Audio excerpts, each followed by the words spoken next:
Thanks for staying on. We're back tonight here on In Focus. Gauteng Transport and Roads MEC, Jacob Mamabolo, has announced plans for a new highway in the province. The MEC said the highway is envisaged to provide additional capacity to the Tambo International Airport in Ekurhuleni. Here to talk more on this project and what it means for Gauteng motorists, I'm joined by the MEC, Jacob Mamabolo. MEC, good evening and thank you very much for your time and joining us tonight here on In Focus.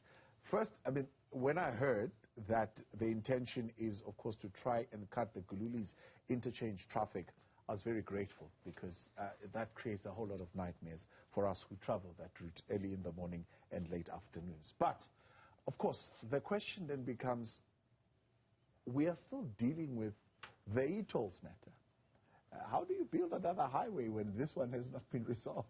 Good evening. Well, good evening to you, to all the viewers, and let me thank you for inviting us.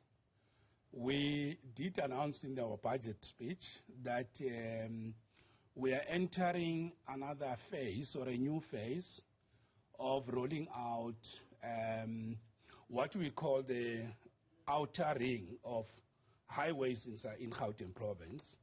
We have the inner ring that is made up of if you look at N3 connecting with the N12 and N1, they do actually make a ring inside the province. So we are looking at an outer one, which of course will start with the road that we're talking about, PWV 15, connecting from the R21 at Pomona. It goes behind the airport on the Atlas Road. It jumps, it crosses N12, N17, and then it goes into N3, and then it come back through PWV 5 back into R21, and then of course PWV 15. So it's an outer ring road, which means it is going to help us with managing the complexities of congestion, growth in vehicle population, but also making sure that we deal with not just congestion, but facilitate the movement of goods, movement of people, and that's very critical for the economy of our province. Yeah.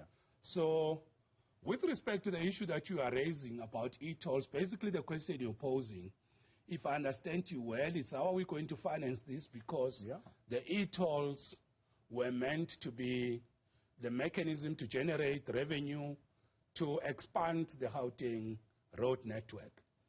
So let's clarify that.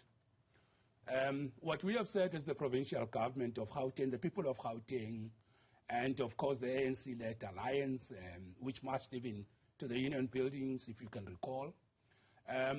What we are saying is the e-tolls, from their very conception, were very flawed because the attendant risks were not dealt with. That's why the e-toll system has never met its projections in terms of revenue collection to finance the road improvement in the province. So it has never really reached even almost closer to targets that were set. And when you look at it now, it's even worse because the people of the province, even small, medium, micro enterprises and business people, NGOs have rejected the e-tolls. And its financial performance as an indicator is even worse compared to where it comes from. Yeah.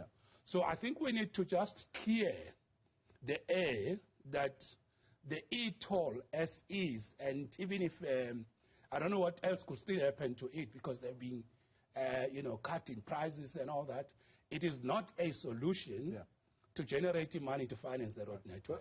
So that point the minister saying we'll have to pay something, even if it's 1 cent, but there will be an agreement on whatever it is that they'll need to pay. It's still going back to Treasury, and they're still fleshing it out. So it's not something that they're saying is completely gone as far as the people of the province having to deal with. But the big question, as you put it, is how then are you going to fund this? Is this still going to be on a user pay principle? What are your projections of how much it's going to cost and how you're going to raise that amount? So let us start with the very first one that we're looking at, the one alongside the airport, which is very critical for the expansion of the airport because the airport is growing and there's going to be a need to enter on the eastern side as well. So that road is going to be built in phases. So the first phase, which will be from R21 to N12, we anticipate that once the engineering consulting work is completed, which for the first part, which I've already said, R21 to N12, we will be able to finance the designs, the engineering consulting work for that first phase. But even with that, the principle that we have adopted is that we should look at partnering with the private sector and mobilizing private sector resources. And I've got a lot of examples where I can show you in real practical terms in the province where we're partnering with the private sector, a very successful model. But as to how that partnership will work and its details and the actual costs, the engineering work that still has to be done will tell us what are the projections and what are the financial models that will work better for the province, because the e-toll system, however it can be put, that one has been a heroic failure in the sense that with good intentions it came to complete failure. And even if you cut it in whatever way, it will never raise the money. So that is why we agree with the former Sandral CEO who said, look, you need to deal with this matter, confront and deal with it, because it is currently not working as a funding model to finance road expansion. So we have said to national government, there are various options that we can look into that will not harm the fiscal position of the country. And we believe that those options, if you look at the cost and benefit of having this ring road in Gauteng, in the medium and in the long term, in terms of stimulating the economy but attracting investments, we believe the options that we have given national government provide a much more better, efficient, cost-effective way of raising money to finance the road. Okay. So we didn't just say e-tolls scrap. No. We said scrap e-tolls because there are best options to raise money which will sustain, including maintenance of the roads. Right. So we are very confident that national government is looking at these options. What's worrying though is when we only hear one option being talked about of the fuel levy. We didn't say fuel levy only. We actually put others. But because this one has been talked about, I can say to you, that's not the only option we have put. So, but we don't want to also preempt the decision-making processes of national government. We must respect that sphere and allow national government to come back to us. But the options we have put to us are actually 10 times better than the current failing option that we're sitting with. Let's talk about the Outer Ring Road. Recently we were speaking of a monument flag project that lights up, apparently. And people were quite upset to say you're spending so much money on a vanity project. Do we really need this, and how is this going to benefit the people? Now, you're talking of an Outer Ring Road. Is there direct benefit to the people? Is this a vanity project? Are you, one, going to create money for the province? Are you going to create employment for the province? Is it going to deal with the poverty question, the housing question, the hunger question, and all these issues that people are feeling government need to prioritize right now than just being involved in vanity project of saying we're building a highway, when the real problems are that people need houses, people need water running in their pipes, people need you to fix the current potholes that are obliterating our tires on the streets of Gauteng. Okay, I hope I understand you when you talk about vanity projects. But let me, hoping that I've understood your question. So I don't even want to go to the future that we are projecting in terms of the Outer Ring Road. I want to talk about what we have now. If you look at the N3 corridor, which links our province economy and movement of goods into Richards Bay and into Durban, which is also a direct connecting point through the sea into our powerful trading partners. So if we do not have this inner ring road, the first ring road, that I've already talked about. Yeah. You can imagine how Gauteng would have been the internal hub of movement of goods. 64% of freight is destined and depart from Gauteng. It's destined to and departs from Gauteng. So if you just look at one road, and then we go to the N1, which is part of the ring, and you look at what it does to, going to Free State, and of course to even going towards the Eastern Cape, Cape Town, and again connecting us to our major trading partners, and what it does to those provinces. And then you look at the N1 going up north and the N3. So what we're talking about is not something abstract that people have to think, hey, what is this outer ring road? We have currently high capacity roads that are making Gauteng the leading economic hub of the country, the backbone of the economy of the continent, and in that is our capacity to trade globally and to receive goods from outside the country. And these roads serve exactly that purpose. Yeah. The last point I want to make is that if you look at industrialization, manufacturing, where is it located? Last week we were at R24, Albertina Sisulu Highway. We were cutting grass and trees and all that.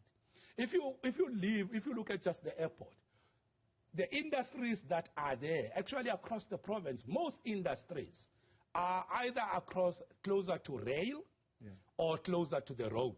Yeah. So the ring road that we're talking about, it's also going to link up expansion outside of the airport. And look at the strategic importance of OR Tambo to global, national, regional, and international trade. Yeah. So there is no issue. The whole world, you can go to the US, you can go to highly industrialized countries, to the UK. Everybody agrees on two issues. Transport and transport infrastructure is the backbone of the economy. It's a catalyst for economic growth. It crowds in investment. And again, the road network is very much important. In the short term, if your economy is in recession, it's underperforming like our current economy. And you need to jumpstart it or you need to turbocharge it. In the short term, once you roll out money into building roads, maintaining roads, you're creating liquidity into households, into workers, into families. And in that way, you are powering the demand side of the economy. So in the short term, road infrastructure and transport infrastructure, it's a stimulant to the economy, stimulates economic growth. In the long term, it attracts investment, just like rail. If you look at how train, everywhere it moves, with a history of gold mining gone and not coming back, most of Gauteng will actually be a ghost town. And if you look at just where Gautrain is moving from Rosebank, Sandton, going into Centurion, you will see that rail infrastructure, which is transport infrastructure, crowds in investment. So there's no issue there. I mean, you speak of the Gautrain, you speak of the Aerotropolis, you speak of these things, and people look at all these things and they say, for example, the Gauteng has been built since 2010. There's somebody who's sitting in Deep Slot or in Alexandra saying, I've not really felt the real impact of this thing. They said, that's what they said when they built it. They said it will bring in investment. It has not made any difference to my economic situation as a poor person in living in this particular province. So let's go back. Let's go to Gautrain as an example. And I'm happy that you have accepted the construct that I've given you around the power of the road network to attract investments, grow the economy and create international links. I want to go to rail, which, by the way, must be the backbone of mobility moving forward. Now, let's go to the issue of the significance of Gautrain. If we were to say all the cars that get parked during peak hour at Gautrain stations, we say there's no Gautrain station, all those cars go back to the road. I can tell you investors will have left this country because you will move at a pace of an X-Wagon during peak hour in the province. You'll literally not be able to move.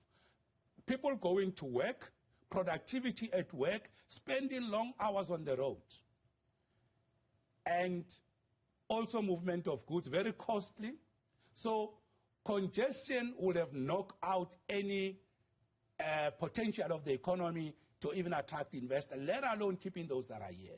Number two, I've already demonstrated to you how Gautrain, where it is located, it attracts particularly the property sector. And you can look at office parks, you can look at commercial sites, what Gautrain has done, who's working there.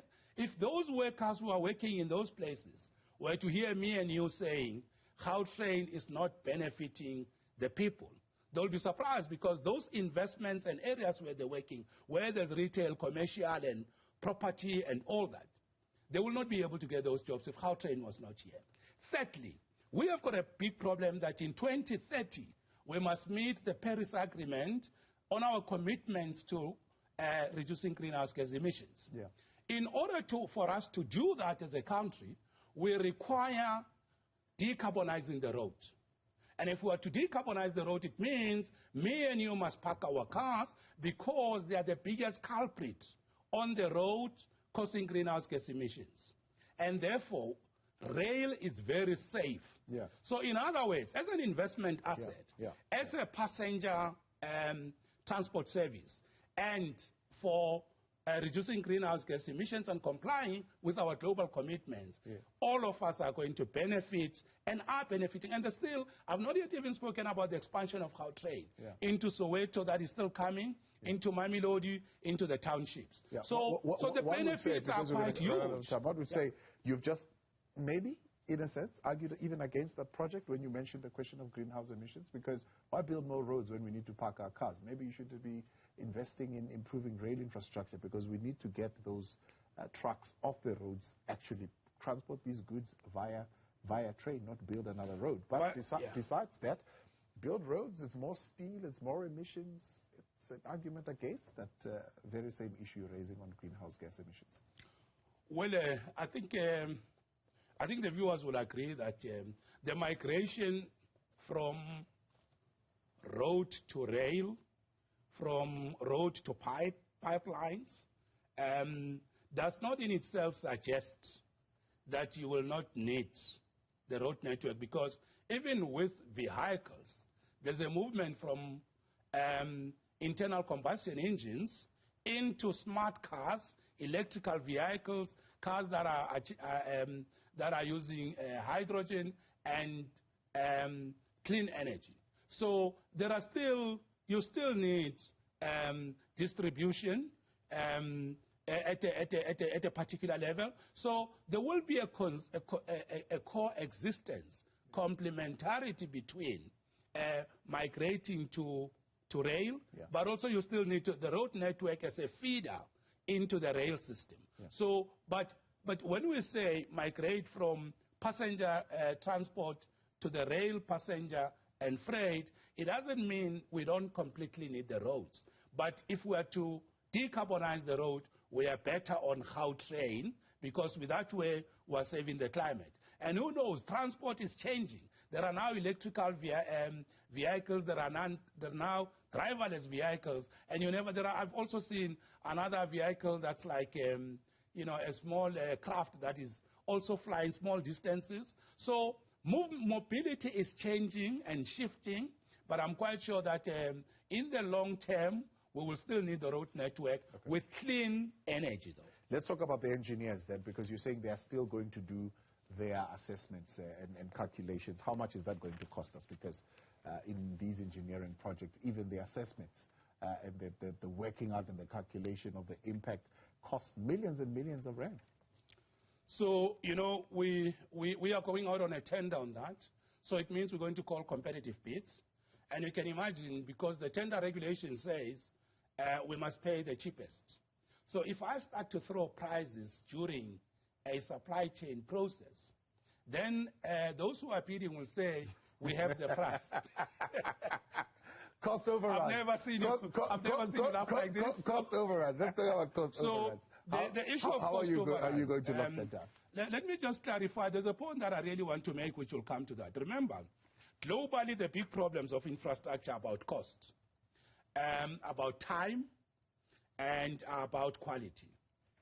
Just very briefly, the issue of cost overruns normally happen in this way.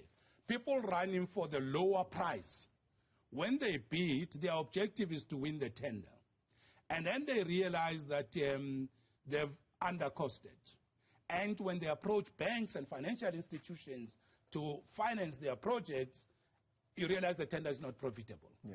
And then in that way, they raise what is called scope change, scope variation. That's the word that's used. More often, that is a product of corruption, because the person then realizes, I'm not going to make money. So what we are saying in the department is, we have established a compliance office. We have created capacity, and that says, once you sign a contract with us, that this is the price for the work that you are going to do. There are not going to be things like, I couldn't foresee, the unforeseeable, we didn't know about this. We stick to the price. And with that price, the compliance office will make sure that we stick to the time. Because remember, time delay on a road is delayed money spent, is delaying payments of people, and money moving into households. So you're actually affecting people's lives when projects are delayed and there's no money running. So in terms of time, non-negotiable.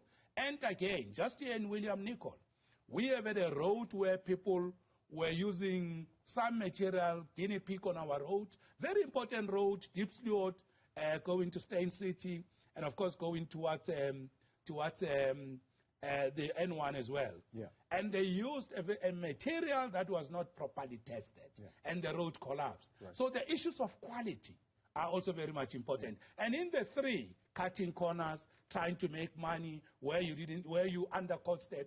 So the compliance office, it's a novel, an innovative way that we have introduced to say. Is it just for your department, this compliance office? It's in the department, and of course, we're looking at it in the province, because the Premier has also asked me to chair the provincial war room on infrastructure. So some of these things we're going to bring them, because remember... So we won't find a situation where we build a stadium in Tshwane somewhere, and we spend even more millions, 144, to upgrade it, and then come back later on and say, now we need to spend 60 million to demolish it. No, it's not 60.